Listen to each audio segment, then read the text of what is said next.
Sebenarnya ada yang bener-bener salah satu yang meaningful banget, itu ada pernah klien datang ke aku, sebenarnya pas ketemu langsung lumayan kayak serem gitu, soalnya satu badan dia tuh luka bakar, terus kayak dia cuma bilang sama aku dia pengen request bikin motifnya tuh dari seluruh luka bakar dia. Terus waktu dia cerita, katanya tuh emang calonnya udah kenal dia tuh dari, dia waktu cerita tuh dia kasih kita fotonya. Jadi kita lihat foto itu dulu emang masih cantik banget waktu kulitnya mulus.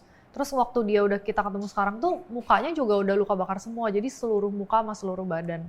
Dan katanya setelah kejadian itu terjadi, ada kecelakaan gitu dan cowoknya tetap milih buat nikahin dia. Jadi dia mau kayak luka bakar itu adalah sesuatu yang membuat dia tuh sangat diterima. Seperti yang kamu lihat kan aku gemuk nih ya, aku tuh gendut, punya badan yang plus size lah. Kamu tuh punya saran gak sih untuk teman-teman yang plus size juga atau teman-teman media Indonesia yang plus size untuk menentukan outfit yang mereka gunakan?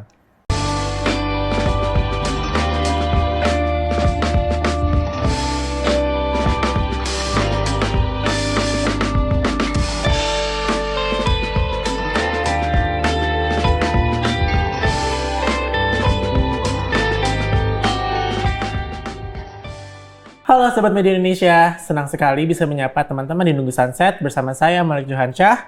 Kali ini Nunggu Sunset menghadirkan sosok inspiratif dan juga content creator yang memiliki 2 juta followers di TikTok dan juga memiliki 2 brand fashion hingga meraih pencapaian rekor muri di 2022. So, Christy Basil here everyone. Hi Christy Basil. Hai Kak. How are you? How's life so far? Baik, thank you. I'm feel so honored udah di-invite ke sini. We are so honored too bisa bertemu Kak Christy Basil di sini teman-teman. Christy Basil merupakan content creator dan juga desain fashion yang cukup terkenal di platform seperti TikTok. Boleh nggak sih diceritain sedikit gimana kamu ngebangun platform tersebut dari awal? Untuk yang di TikTok ini ya, waktu konten. Sebenarnya itu awalnya karena pandemik. Aku udah jalanin brand dulu dari 2018-an. Emang udah custom gown sama udah ada Advezo itu. Cuman emang karena pandemi kan semua, kita dulu ngandelin ads banget, iklan. Tapi waktu itu kayak udah kita mau pakai budget di seperti apain pun dan udah di setting kayak gimana pun tuh udah nggak works lagi. Jadi terus kayak kita mulai explore, kayaknya memang nggak bisa cuman mengandalkan platform itu aja. Terus waktu itu kayak TikTok tuh lagi happening banget dan di situ kayak pas awal masuk tuh orang sebenarnya mungkin baru cuma yang dance doang atau entertainment kan. Terus waktu aku coba scroll kayak nemu satu kontennya tuh konten luar orang proses bikin gaun gitu. Bener-bener kayak cantik banget prosesnya, terus kayak satisfying banget nontonnya dan itu nagih banget sampai akhirnya aku kayak bukain semua kontennya, aku nontonin satu-satu. Terus waktu aku klik profilnya ternyata dia fashion designer di New Zealand. Jadi waktu itu kayak pas aku lihat itu bener-bener aku langsung aha moment banget kayak oh mungkin ini memang belum masuk aja di Indo, mungkin aku bisa jadi yang pertama kayak gitu. Tapi waktu itu kan dia cuma menceritakan kayak proses bikin gaunnya aja. Terus aku tambahin, aku mencoba cari niche aku, ceritain tentang klien-klien aku seperti apa. Misalkan mereka punya cerita menarik kayak mau masukin, bisa dia dari Papua, mau ada burung cendrawasih, terus bisa dia mau bikin congsam tapi dia hijaber. Jadi sesuatu yang unik yang dari adatnya mereka aku masukin ternyata itu kayak tiba-tiba viral aja gitu. Dan ya udah akhirnya kayak aku jalanin menjadi salah satu marketing tools yang paling powerful banget untuk aku sampai saat ini. Oke, nah boleh nggak sih diceritain sedikit nih awal mula kamu terjun ke dunia fashion? Awal mula ke fashionnya ya, sebenarnya kalau aku udah suka banget dari kecil banget mungkin kayak aku udah terekspos sama dunia perjahitan dan kerajinan tangan itu dari aku masih kecil banget, selalu ngeliat oma aku memang suka jahit dan dia apapun yang berhubungan dengan tangan pasti akan selalu rapi. Gitu. Terus kayak aku selalu ngeliat dia cara menunjukkan perhatian tuh dengan kayak nyariin baju-baju kita yang bolong, kancing yang lepas, dibenerin. Jadi aku melihat bahwa oh itu adalah sebuah komunikasi atau love language yang dia kasih ke kita. Gitu. Jadi akhirnya dari situ aku belajar ternyata cara mengekspresikan sebuah emosi itu dari menjahit, menggambar gitu, sesuatu yang berhubungan dengan kerajinan tangan. Akhirnya tumbuh dari situ, melihat itu, ya udah aku menekuni itu terus sih sampai akhirnya waktu aku harus memilih jurusan, aku ngambil fashion design yang sempat aku cerita juga tadi sama kamu kan kayak aku ngambil jurusan fashion design dan terus waktu lulus aku sempat kerja setahun dulu, terus baru aku jalanin brand ini. Oke. Nah, sejauh ini karya yang paling atau koleksi yang paling berkesan menurut kamu, ada nggak? Sebenarnya ada yang bener-bener salah satu yang meaningful banget, itu ada pernah klien datang ke aku, sebenarnya pas ketemu langsung lumayan kayak serem gitu, soalnya satu badan dia tuh luka bakar, terus kayak dia cuma bilang sama aku dia pengen request bikin motif itu dari seluruh luka bakar dia. Terus waktu dia cerita, katanya tuh emang calonnya udah kenal dia tuh dari, dia waktu cerita tuh dia kasih kita fotonya. Jadi kita lihat foto itu dulu emang masih cantik banget waktu kulitnya mulus. Terus waktu dia udah kita ketemu sekarang tuh mukanya juga udah luka bakar semua, jadi seluruh muka sama seluruh badan.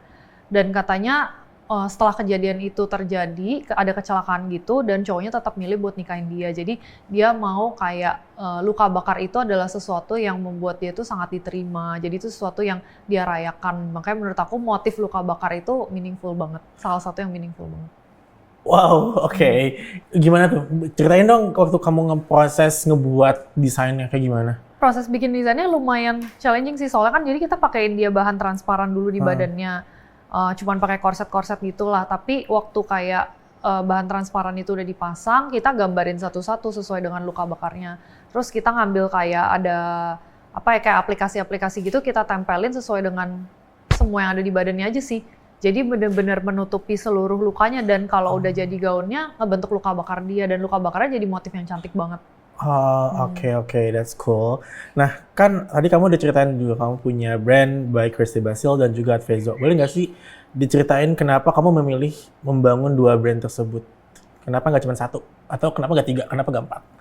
Sebenarnya karena mungkin kalau dua-duanya ada background sendiri. Kalau yang memang Advezo itu awalnya tuh karena itu juga nggak sengaja sih. Kayak aku cuman ngerasa tuh kayak setiap pagi yang aku rasain, aku kalau buka lemari, aku nggak tahu kalian pernah ngerasain nggak sih, pasti kayak kita punya baju banyak tapi selalu bilangnya baju kita udah nggak ada, iya nggak punya baju, dan bajunya tuh kayak bingung mau pakai yang mana kan. Bener banget. Karena sebenarnya kita tuh selalu mikir pusingnya adalah mix and match-nya gitu. Terus kayak kadang-kadang mau pakai baju yang ini lagi tapi harus aksesorisnya beda gitu. Jadi aku cuma mikir kayak maunya tuh kalau pakai satu baju, dia udah bisa mewakili dari pagi sampai malam, dari ketemu klien, sampai mau meeting sama teman, sampai mau keluar malam, misal mau dinner, atau misal mau ngedate, itu semuanya bisa dipakai dalam satu outfit yang sama, nggak perlu mikir lagi.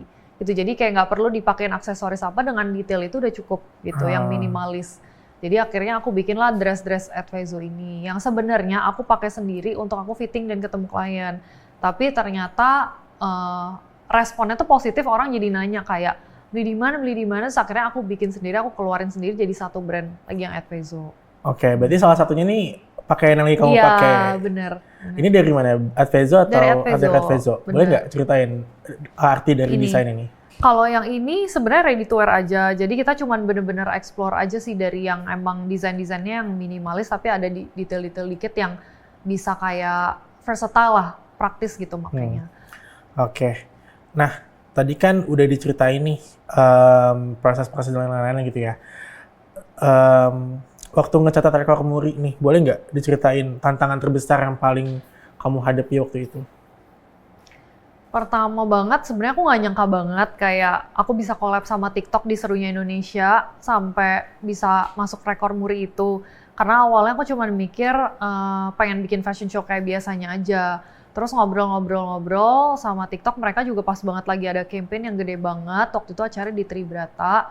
Terus kayak, oh gimana kalau emang kita bareng-bareng bikin kayak koleksinya yang bisa di-collab-in sama TikTok. Nah sebenarnya waktu awal kayak aku mikir gimana caranya bisa bikin dress-dress yang dari logo TikTok.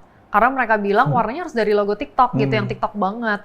Tapi terus akhirnya kita coba kombinasiin, mungkin nanti bisa dilihat ada collection-nya kita gitu. Itu semuanya kombinasi dari warna-warna TikTok. Jadi ada pink, biru terang, biru muda terang gitu, terus hitam sama putih.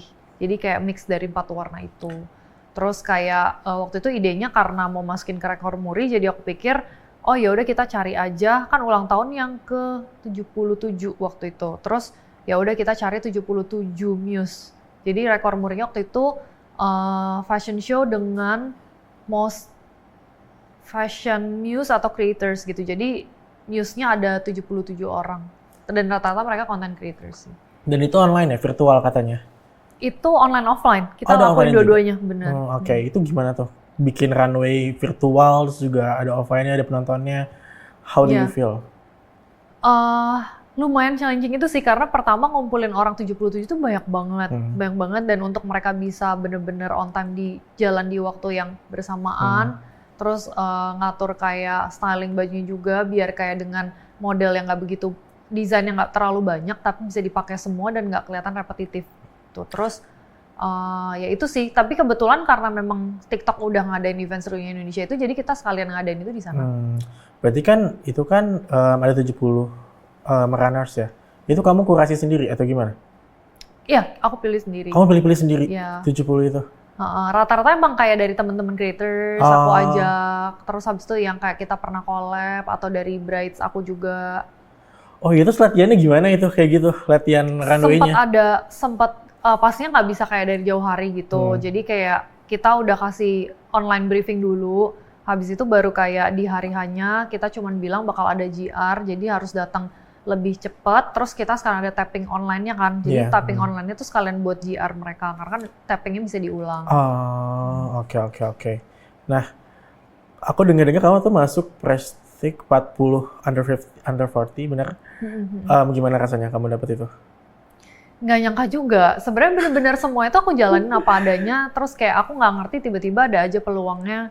Jadi kayak nggak nyangka banget sih. Nggak nyangka banget waktu itu, kayak tiba-tiba di kontak aja sama si tim Prestige-nya, dibilang kayak aku masuk di list 40 under 40, terus kayak ya udah dijadwalin kapan photoshoot, interview gitu-gitu, terus kayak masuk ke dalam event itu. Berarti kan kamu udah banyak banget nih prestasinya. Berarti salah duanya adalah masuk rekor muri dan juga masuk Prestige 40 under 40 itu ya. Pernah nggak sih kebayang kamu berada di posisi sekarang gitu?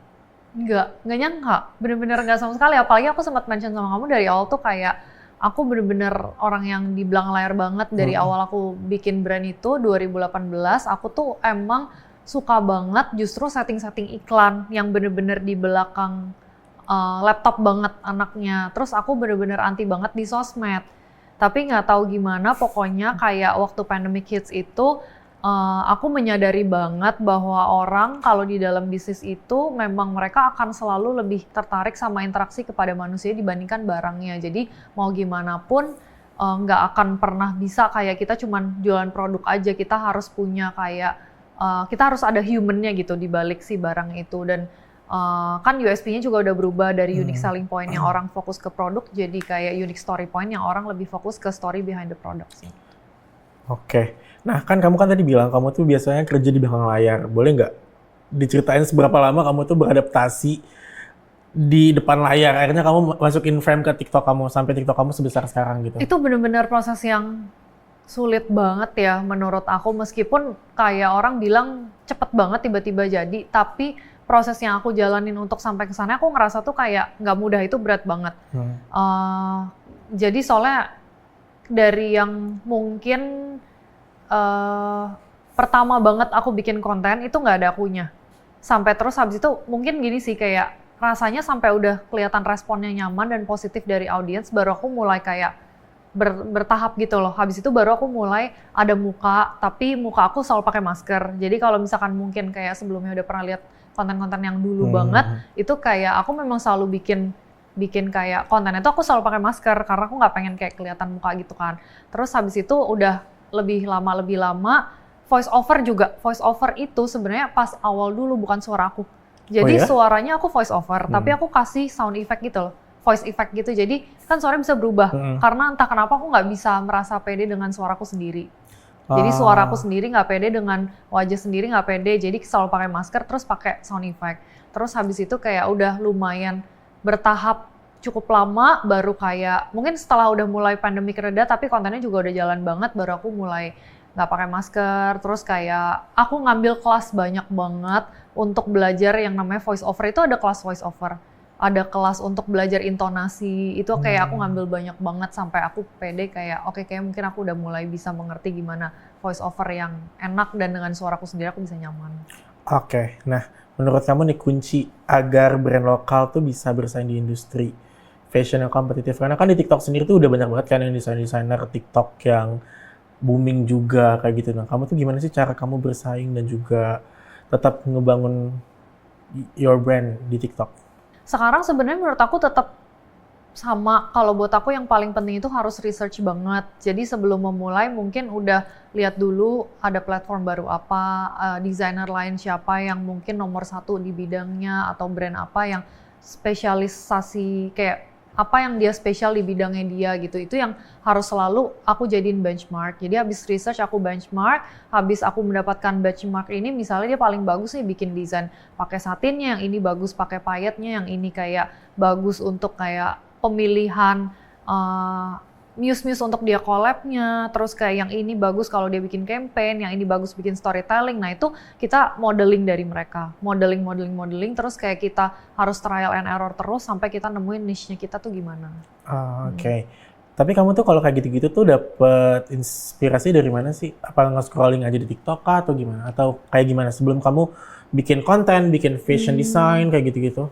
Sebenarnya dari aku percaya banget kayak nggak bisa cuma dari satu bidang doang sih, harus bener-bener beragam. Yang mungkin kayak sebelum aku mulai banyak dari kayak mungkin dari scroll TikTok, iya juga pastinya itu bener-bener berpengaruh karena pasti trennya ada. Terus habis itu dari platform lain, terus dari baca buku ngaruh banget, dari research ngelihat kayak yang tadi aku mention kayak desainer lain, brand lain apa yang mereka lakukan kita coba lakuin dan kita modifikasi. Itu researchnya kayak beragam sih dari berbagai tempat. Oke. Nah, seperti yang kamu lihat kan aku gemuk nih ya, aku tuh gendut, punya badan yang plus size lah. Kamu tuh punya saran gak sih untuk teman-teman yang plus size juga atau teman-teman media Indonesia yang plus size untuk menentukan outfit yang mereka gunakan? Sebenarnya kayak desain dan cuttingan itu bakal berpengaruh banget Kak. Jadi kayak kalau misalkan kita biasanya ke para brides atau ke klien, untuk yang plus size kita pasti rekomen pertama cari motif yang salur-salur ke bawah. Karena itu pasti bakal ngasih ilusi banget. Terus kayak kedua, biasanya tuh motif yang memang bagian sampingnya itu dia lebih gelap. Kalau buat cewek tuh biasa ada princess line-nya kan. Terus di bagian sini tuh lebih gelap daripada di tengah. Nah kalau kita bikin kayak gitu, itu sangat-sangat memberikan slimming effect banget. Kayak ada corset effect-nya gitu. Terus cuttingan itu harus bener-bener pas banget di pinggang atau rada turun pinggang supaya badannya kelihatan lebih jenjang, lebih apa ya, kayak badannya jadi nggak kelihatan semakin tinggi tuh semakin bantet. Jadi bakalan lebih ramping gitu kelihatannya kalau dia bener-bener pas di pinggang. Sama biasanya menurut aku jangan, kan biasa orang kalau nggak pede pakai baju gombrong banget kan. Nah itu kayak menurut aku jangan terlalu loose banget, yang fit tapi cuttingannya pas di badan dia. Oke. Berarti kalau misalnya aku tuh jadi harusnya pakai baju yang lebih fit dan cuttingannya pas gitu ya? Iya, benar. Terus yang banyak yang motifnya atau prints tuh yang salur-salur ke bawah, bukan yang ke samping. Kalau ke samping akan ngelebarin, jadi kalau ke bawah tuh akan nge-slimming badannya. Oke. That's cool. Jadi insight banget nih sih buat aku. Terakhir dong, aku mau nanya. Pesan kamu nih untuk teman-teman atau generasi muda yang pengen ngebangun fashion juga. Atau mungkin anak-anak fashion yang lagi ngerintis. Atau mungkin konten kreator juga boleh yang lagi ngerintis. Boleh nggak dibagiin tips ke teman-teman media Indonesia? Sebenarnya menurut aku kuncinya yang nomor satu banget bisa kayak menemukan niche-nya apa itu menjadi pendengar yang baik. Jadi setiap kali kayak misalnya bikin konten, bikin trial, bikin apa tuh yang dilihat itu adalah feedback-nya, responnya, apa yang mereka suka, apa yang mereka nggak suka, kita filter banget. Terus yang mereka cari dan mereka tunggu dari kita tuh apa, itu yang kita kasih. Terus kayak bisa kita bikin baju, apa yang menjadi problem buat mereka tuh kita solusinya gitu. Jadi benar-benar menjadi pendengar yang baik tuh nomor satu. Terus kedua, menurut aku tetap yang tadi dari research tadi harus punya benchmark, harus punya modelingnya siapa, terus kita bisa coba untuk ditiru dan modifikasi sampai dapat niche-nya. Oke. Harapannya untuk teman-teman komunitas TikTok yang lagi merintis juga nih dari nol atau mungkin adik-adik yang baru merintis kayak aku juga lagi ngerintis, boleh nggak sih dikasihin harapan ataupun tips ke mereka gitu? Menurut aku banyak-banyak research aja, kayak banyak scroll itu penting. Yang penting yang dilihat itu kayak hal yang apa kita filter yang positifnya aja yang kita rasa kita bisa pelajari. Terus zaman sekarang mungkin kan udah terlalu banyak creators banget juga kan. Kadang-kadang juga ada orang yang bilang kayak apa ya, kayak kan nggak semua kayak cara komunikasi mereka tuh cocok untuk kita. Jadi kita filter yang paling tepat buat kita untuk kita bisa pelajari dan kita jadiin benchmark buat kita. Tadi kan kita sempat ngobrol-ngobrol nih di bawah sebelum kita mulai ya. Kamu tuh punya project besar yang pengen Christy capai. Boleh nggak sih diceritain sedikit kira-kira project apa yang pengen kamu lakukan? Sebenarnya mungkin kayak karena ini emang bakal baru dijalanin dan dimulai itu kayak di akhir bulan ini nanti. Jadi nggak sampai yang detail banget gimana. Aku sempat discuss terus ada plan gitu sama TikTok juga. Aku bakal kayak ngasih teaser singkatnya aja, tapi kan aku sebelumnya itu sempat kayak mewakili TikTok di Apex Summit di Peru dan waktu itu sempat juga ke Cannes Lions di Cannes sana, dan itu kayak aku dapat kesempatan untuk ke pedalamannya mereka. Terus habis itu aku dikenalin tentang tekstil di sana dan gimana cara mereka mengolah dari bahan-bahan organik kayak dari pohon-pohon, dari tanaman, dari tumbuhan, dari dari kutu untuk kayak dapetin warna tekstil. Nah, jadi menarik banget yang dimana sebenarnya kayak di Indonesia sendiri tuh kayak lebih kaya lagi dibandingkan yang ada di sana. Jadi itu yang bener-bener pengen aku explore, pengen aku kayak ceritain juga ke teman-teman, lebih bisa memberikan edukasi yang mungkin sebenarnya orang nggak pernah tahu di daerah-daerah itu. Ya, aku pengen ke sana. Oke, that's really cool, teman-teman. Nah, teman-teman mungkin yang pengen tahu lebih banyak tentang Kak Christy boleh banget visit TikTok-nya di @ChristyBasiel. Oke. That's all for today, Nunggu Sunset. Mungkin teman-teman jangan lupa subscribe, jangan lupa like juga, dan juga jangan lupa di-share. Jangan lupa juga follow Kak Christy Basiel di sini. Tepuk tangan untuk buat Christy Basiel. And see you all guys.